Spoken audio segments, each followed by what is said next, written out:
Hi welcome all. நம்ம வந்து வரப்போகிற குரூப் 4 எக்ஸாமுக்கு யூஸ்ஃபுல்லாக இருக்கிற மாதிரி அறிவியலோட முக்கியமான கொஷின்ஸ் தான் பார்த்துட்ருக்கோம். Already part 1 and part 2 complete பண்ணியாச்சு. அது போக 2024 டிஎன்பிஎஸ்சி எக்ஸாம்ஸில் கேட்டிருந்த சயின்ஸ் கொஷின்ஸ் எல்லாமே பார்த்துட்டோம். அதோட லிங்க் ஃபுல்லாக டிஸ்கிரிப்ஷனில் இருக்கும், பார்த்துக்கோங்க. இன்றைக்கி வந்து நம்ம பார்ட் 3 பார்ப்போம்.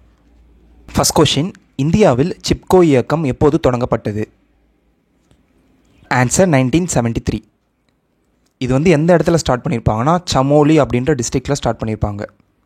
இந்த டிஸ்ட்ரிக்ட் வந்து அந்த டைமில் உத்தரப்பிரதேஷில் இருந்தது, இப்போ வந்து உத்தரகாண்டில் இருக்குது. நெக்ஸ்ட் கொஷின், ஒவ்வொரு ஆண்டும் உலக எய்ட்ஸ் தினம் எப்போது கொண்டாடப்படுகிறது?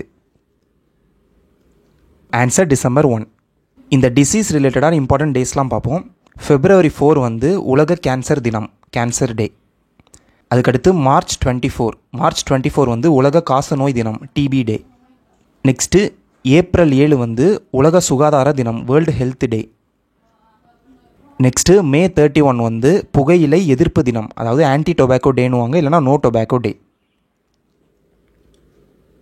நெக்ஸ்ட் கொஷின், கோல்டன் ரைஸ் எந்த வைட்டமின் நிறைந்துள்ளது? Answer vitamin A. இந்த வைட்டமின் ஏ வந்து கம்மியாக இருந்தால் ஒரு நோய் வரும், அது பேர் வந்து மாலைக்கண் நோய், இல்லைனா நைட் பிளைண்ட்னஸ். நெக்ஸ்ட்டு இந்த வைட்டமின் டி வந்து கம்மியாக இருந்தால் என்ன நோய் வரும்னா ரிக்கெட்ஸ் வரும். இந்த வைட்டமின் கே கம்மியாக இருந்தால் நம்ம உடம்புல வந்து ரத்தம் வந்து உறையாது, அதாவது பிளட் வந்து கிளாட் ஆகாது. பொதுவாக நமக்கு ஒரு இடத்துல அடிபட்டுருச்சுன்னா உடனே அந்த இடத்துல வந்து ரத்தம் உறைஞ்சிருமா? இந்த வைட்டமின் கே கம்மியாக இருந்தால் அந்த மாதிரி ரத்தம் வந்து உறையாமல் ரத்தம் வந்து வெளியே வந்துகிட்டே இருக்கும். நெக்ஸ்ட் இந்த வைட்டமின் பி கம்மியாக இருந்தால் பெரி நோய் வரும். நெக்ஸ்ட் கொஷின், வட்டார இன தாவரவியல் என்ற சொல்லை அறிமுகப்படுத்தியவர் யார்? Answer JW ஹார்ஷ்பர்கர். எந்த வருஷம் இவர் இன்ட்ரடியூஸ் பண்ணியிருப்பார்னா 1895. நெக்ஸ்ட் கொஷின், இது வந்து 2022 குரூப் 4 எக்ஸாமில் கேட்டிருந்தாங்க. டவுன் நோய் கூட்டு அறிகுறி எந்த குரோமோசோனின் கூடுதல் நகலால் ஏற்படுகிறது? Answer chromosome 21.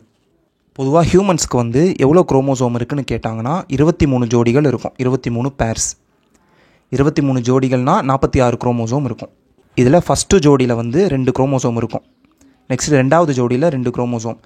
இதே மாதிரி ஆர்டரில் போவோம். 21ல் 2 இருக்கும், 22ல் 2 இருக்கும். கடைசியாக 23வது ஜோடி இருக்குல்ல, அந்த 23வது ஜோடி தான் எப்படி இருக்கும்னா ஒன்று XXன்னு இருக்கும், இல்லைனா XYன்னு இருக்கும். ஸோ XXன்னு இருந்தால் அது வந்து கேர்ள் பேபி, அதே மாதிரி XYன்னு இருந்தால் அது வந்து பாய். இதை வச்சு என்ன கொஷின் கேட்பாங்கன்னா எந்த ஜோடி குரோமோசோம் வந்து செக்ஸ் குரோமோசோம்னு கேட்பாங்க. அது வந்து ஜோடி 23வது ஜோடி தான் செக்ஸ் குரோமோசோம்னு சொல்லுவாங்க. ஏன்னா செக்ஸ் வந்து அதில் தான் டிட்டர்மைன் பண்ணுவாங்க. இப்போ இங்கே பாருங்கள், ஒரு ஜோடியிலையும் 2 குரோமோசோம் இருக்கா, ஆனால் இந்த 21வது ஜோடியில் மட்டும் 2 இல்லாமல் எக்ஸ்ட்ராவாக ஒன்று இருக்கும். அதை தான் கூடுதல் நகல்னு சொல்லுவாங்க. அப்படி இருந்தால் அந்த நோய் பேர் தான் டவுன் சிண்ட்ரோம். இதை வந்து ஃபஸ்ட்டு கண்டுபிடிச்ச அவர் பேர் வந்து லாங்டான் டவுன். அவர் பேரே டவுனு, அதனால தான் இதுக்கு வந்து டவுன் சிண்ட்ரோம்னே பேர் வச்சாங்க. எந்த வருஷம் கண்டுபிடிச்சிருப்பாருனா 1866 கண்டுபிடிச்சிருப்பார். நெக்ஸ்ட் கொஷின், குடும்ப நலத்திட்டத்தை உருவாக்கிய முதல் நாடு எது? Answer India. நெக்ஸ்ட் கொஷின், மனித உடலில் அவசர கால ஹார்மோன் என்று அழைக்கப்படுவது எது? Answer adrenaline.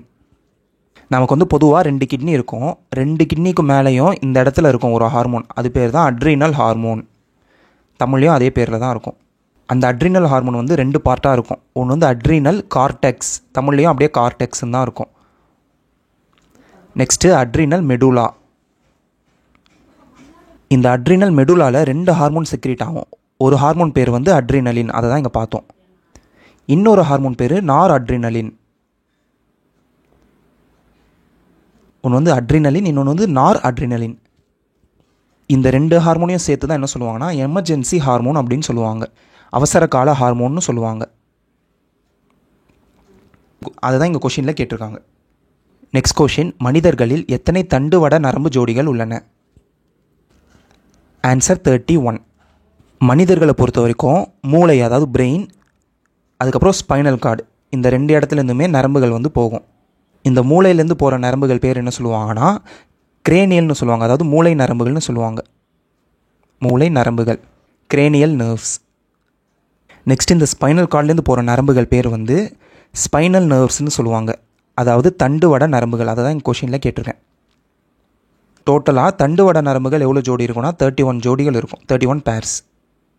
அதே மாதிரி கிரேனியல் மூளை நரம்புகள் எவ்வளோ ஜோடிகள் இருக்குன்னா 12 ஜோடிகள் இருக்கும். நெக்ஸ்ட் கொஷின், RH காரணியை கண்டுபிடித்தவர் யார்? ஆன்சர் ஆப்ஷன் டி, ஏ மற்றும் பி. அதாவது லான்ஸ்டீனர், அதுக்கப்புறம் வீனர். எந்த வருஷம் கண்டுபிடிச்சிருப்பாங்கன்னா 1940 கண்டுபிடிச்சிருப்பாங்க. இப்போ பிளட்டை வச்சு இன்னொரு இம்பார்ட்டன்ட் கொஷின் வந்து யூனிவர்சல் டோனார், அதாவது ரத்த கொடையாளி யாருன்னா பிளட் குரூப் ஓ. இதை வந்து ஃபஸ்ட் பார்ட்லேயே பார்த்தோம். அதே மாதிரி அனைவரிடமிருந்தும் ரத்தம் பெறுவோர், அதாவது யூனிவர்சல் ரெசிபியன்ட், அது வந்து ஏபி. நெக்ஸ்ட் கொஷின், ஹிருடினேரியா கிரானுலோசா எத்தனை பிரிவுகளால் ஆனது? ஆன்சர் 33. நம்ம வந்து பார்ட் 1ல் லீச்னு ஒன்று பார்த்தோம்ல, அட்டை, அதோட சயின்டிஃபிக் நேம் தான் இது. பொதுவாக நமக்கு ஒரு இடத்துல வந்து அடிபட்டுருச்சுன்னா அந்த இடத்துல வந்து உடனே ரத்தம் வந்து உறைஞ்சிரும். ஆனால் லீச், அதாவது அட்டை வந்து நம்மளை கடிக்கும் போது என்ன ஆகும்னா அந்த ரத்தம் வந்து உறையாது. அந்த மாதிரி ரத்தம் வந்து உறையாமல் இருக்கிறதுக்கு அட்டை வந்து ஹிருடின் அப்படின்னு ஒன்று வந்து செக்ரேட் பண்ணும். இது வந்து நம்ம பார்ட் 1ல் பார்த்தோம். இந்த ஹிருடின் நேம் வச்சு இதோட சயின்டிஃபிக் நேம் ஹிருடின் தான் இதுவும் ஆரம்பிக்கும். இதை நீங்கள் ஈஸியாக ஞாபகம் வச்சுக்கலாம். நெக்ஸ்ட் கொஷின், சுவாச ஈவு விகிதம் என்ன? Answer option A, volume of CO2 liberated divided by volume of O2 consumed. அதாவது வெளியிடப்படும் CO2 அளவு, அதுக்கப்புறம் எடுத்துக்கொள்ளப்படும் O2 அளவு. இது வந்து ஆப்ஷன் பார்த்து கன்ஃபியூஸ் ஆகிடாதீங்க. நெக்ஸ்ட் கொஷின், டிட்டர்ஜென்ட் துகள் கெட்டியாகாமல் தடுக்க எந்த வேதிப்பொருள் சேர்க்கப்படுகிறது? Answer sodium sulphate. பொதுவாக டிட்டர்ஜென்ட் பவுடர் வந்து பவுடராக தான் ஃபுல்லாகவே இருக்கும். அது வந்து கெட்டியாகாமல் இருக்கிறதுக்கு இதை வந்து யூஸ் பண்ணுவாங்க. நெக்ஸ்ட்டு இந்த சோடியம் பெர்போரேட் எதுக்கு யூஸ் பண்ணுறாங்கன்னா நம்ம துணியில் இருக்கிற கரைகளை நீக்க யூஸ் பண்ணுறாங்க. நெக்ஸ்ட் இந்த சோடியம் சிலிகேட் எதுக்கு யூஸ் பண்ணுறாங்கன்னா நம்மளோட வாஷிங் மிஷின் இருக்குல்ல, அது வந்து அரிப்பாகி கெட்டு போகாமல் இருக்கிறது யூஸ் பண்ணுவாங்க, கொரோடாகாமல் இருக்க யூஸ் பண்ணுவாங்க. நெக்ஸ்ட் இதில் இன்னொரு கொஷின் வந்து, இந்த வாஷிங் மிஷினில் யூஸ் பண்ணுற விசை வந்து மைய விலக்கு விசை. நெக்ஸ்ட் கொஷின், ஒரு கரைசலின் pH 4.5 இருந்தால் அதன் pOH என்ன? pHோட வேல்யூ வந்து 0ல் ஆரம்பித்து 14ல் முடியும். இதில் 0லேருந்து 7க்குள்ளே இருந்தால் அதை வந்து ஆசிட்னு சொல்லுவோம், அமிலம்னு சொல்லுவோம். அடுத்து 7லேருந்து 14க்குள்ளே இருந்தால் அதை வந்து பேஸ்னு சொல்லுவோம், காரம்னு சொல்லுவோம். 7ல் இருந்தால் நியூட்ரல். அப்போது pH ப்ளஸ் pOH ரெண்டுமே ஆட் பண்ணும்போது நமக்கு என்ன வேல்யூ வரணும்னா இந்த 14 வரணும். இது மட்டும் நீங்கள் ஞாபகம் வச்சுக்கிட்டா போதும். கொஷினில் வந்து pHோட வேல்யூ 4.5 கொடுத்துட்டாங்களா, pHக்கு பதிலாக 4.5 சப்ஸ்டியூட் பண்ணுங்கள். நெக்ஸ்ட் இந்த pOH அப்படியே எழுதிக்கோங்க, இந்த 14 அப்படியே எழுதிக்கோங்க. நெக்ஸ்ட் இந்த pOH இந்த சைடு அப்படியே இருக்கட்டும். இந்த 4.5 இந்த சைடு கொண்டு போவீங்க. 14 அந்த சைடு போயிடுச்சுன்னா மைனஸ் ஆகிடுமா, மைனஸ் 4.5. ஸோ 14 மைனஸ் 4.5 வந்து 9.5. சரிங்களா? இந்த சிம்பிள் ஃபார்முலா தெரிஞ்சால் இந்த மாதிரி கொஷின் கேட்டால் ஈஸியாக நீங்கள் ஆன்சர் பண்ணிடலாம். நெக்ஸ்ட்டு இந்த pHன்ற கான்செப்டை வந்து ஃபஸ்ட்டு சொன்ன ஒரு பேர் வந்து சோரன்சென். எந்த வருஷம் சொல்லியிருப்பார்னா 1909 சொல்லியிருப்பார். நெக்ஸ்ட் கொஷின், ஈரம் உறிஞ்சி கரையும் சேர்மங்களுக்கு உதாரணம். ஒரு பொருள் வந்து வெளியில் இருக்கிற ஈரப்பதம் இருக்குல்ல, அந்த ஈரப்பதத்தை உறிஞ்சு அப்படியே கரைஞ்சிருமா, தண்ணிலாம் ஆகாமல் அப்படியே கரைஞ்சிரும். அந்த மாதிரி பொருள் என்னென்னு கேட்குறாங்க. அதுக்கு எக்ஸாம்பிள் ஆன்சர் வந்து ஆல் தி அபோவ். அதாவது காஸ்டிக் சோடாவும் அப்படி கரையும், காஸ்டிக் பொட்டாஷ், அதுக்கப்புறம் ஃபெரிக் குளோரைடு. நம்ம புக்கில் இது 3 மட்டும் தான் கொடுத்துருக்காங்க. ஸோ இதுதான் கேட்பாங்க, இதை நோட் பண்ணி வச்சுக்கோங்க. காஸ்டிக் சோடாவோட கெமிக்கல் நேம் வந்து சோடியம் ஹைட்ராக்சைடு, NaOH. அதே மாதிரி காஸ்டிக் பொட்டாஷோட கெமிக்கல் நேம் வந்து potassium hydroxide, KOH. Next question, Pamban பாலம் எந்த ஆண்டு திறக்கப்பட்டது? ஆன்சர் 1914. நெக்ஸ்ட் கொஷின், அவகேட்ரோ எண்ணின் மதிப்பு என்ன?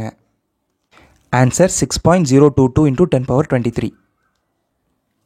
நெக்ஸ்ட் கொஷின், இந்தியாவின் முதல் அணுக்கரு உலை எது? ஆன்சர் அப்சரா. நெக்ஸ்ட் கொஷின், எதிரொலியை கேட்க குறைந்தபட்ச தொலைவு என்ன? Answer 17 metre. கரெக்டான வேல்யூ வந்து 17.2 மீட்டர். நெக்ஸ்ட் கொஷின், முதல் LED தொலைக்காட்சியை உருவாக்கியவர் யார்? Answer James Mitchell. எந்த வருஷம் உருவாக்கியிருப்பார்னா 1977. நெக்ஸ்ட் கொஷின், போல்ட்ஸ்மேன் மாறிலியின் மதிப்பு என்ன? Answer option D, 1.38 × 10^-23 joule per kelvin. Avogadro எண் வந்து 6.022 × 10^23. இது வந்து -23, இது வந்து +23. ஸோ ரிலேட் பண்ணி படிச்சுக்கோங்க. சரிங்களா? இந்த வீடியோவில் அவ்வளோதான் கொஷின்ஸ். நெக்ஸ்ட்டு வந்து பார்ட் 4ல் பார்ப்போம். கரண்ட் அஃபேர்ஸோட பார்ட் 2 வந்து நான் நெக்ஸ்ட் அப்லோட் பண்ணுறேன். அதுக்கப்புறம் சயின்ஸு பார்ட் 4 அப்லோட் பண்ணுறேன். உங்களுக்கு வேறு ஏதாவது டவுட்ஸ் இருந்தால் கமெண்ட்டில் கேளுங்க. தேங்க்யூ.